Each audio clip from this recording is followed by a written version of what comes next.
Arrest చేసినందుకు జగన్ గారు కలవడానికి వెళ్ళారు కదా, దాన్ని మీరు ఎలా చూస్తున్నారన్న? అది నాకు చాలా బాధగా ఉంది. ఎందుకంటే ఒక కొత్త గవర్నమెంట్ రావడం, చాలా మందికి అన్యాయం జరగడం, ఈరోజు చూసుకుంటా ఉంటే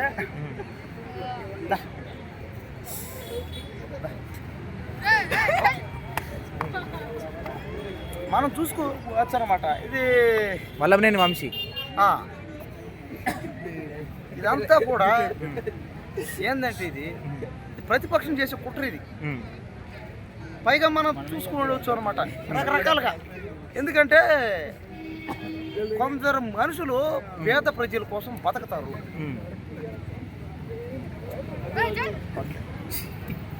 మనిషి అనేవాడు బతకాలి, కానీ నువ్వు బతికినప్పుడు 10 మందికి మేలు చేయాలి.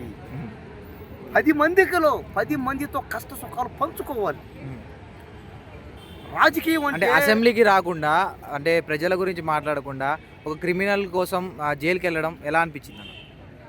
రాజకీయం అంటే ఒంటి చేత్తో 100 మందిని కొట్టడం కాదు. రాజకీయం అంటే ఏంది? దానికి గొప్ప మనసు కావాలి. 10 మందికి మనం మేలు చేయాలి. 10 మందితో మనం బతకాలి. 10 మంది ఆనందం నా ఆనందం అని తెలుసుకోవాలి, సరేనా? కాబట్టి రాజకీయం అంటే ఏ సినిమానో డ్రామానో కాదు. మనం ఈరోజు ఇక్కడ చేరి మాట్లాడడం ఇది కరెక్టే కాదు ఇది. కాబట్టి దయచేసి రకరకాలుగా మాట్లాడటం ఇది అంటే లోకేష్ గారి రెడ్ బుక్ అమలు అవుతుంది అనుకోవచ్చా? రెడ్ బుక్ అమలు అవుతాయి, మంచిదే. ఏది జరిగినా మంచిదే. కానీ ఏంటంటే తప్పు చేస్తే ఖచ్చితంగా శిక్ష పడాల్సింది. అది ఎవరికైనా, అది ఉన్నోడికైనా లేనోడికైనా మధ్యతరగతి ఎవరికైనా సరే ఒక్కటే, ఆల్ ఆర్ వన్. చట్టం దృష్టిలో అందరూ ఒక్కటే. నెక్స్ట్ కొడాలి నానిని కూడా అరెస్ట్ చేస్తారు అని న్యూస్ చేయొచ్చు. అదే తప్పు చేస్తే ఎవరినైనా అరెస్ట్ చేస్తారంతే. కేవలం వైసీపీ వాళ్ళని అరెస్ట్ చేస్తున్నారని అది రాంగ్. అది రాంగ్. ఎందుకంటే తప్పు చేస్తే వాళ్ళ పార్టీ వాళ్ళని అరెస్ట్ చేస్తారు, ఈ పార్టీ వాళ్ళని అరెస్ట్ చేస్తుంటాయి.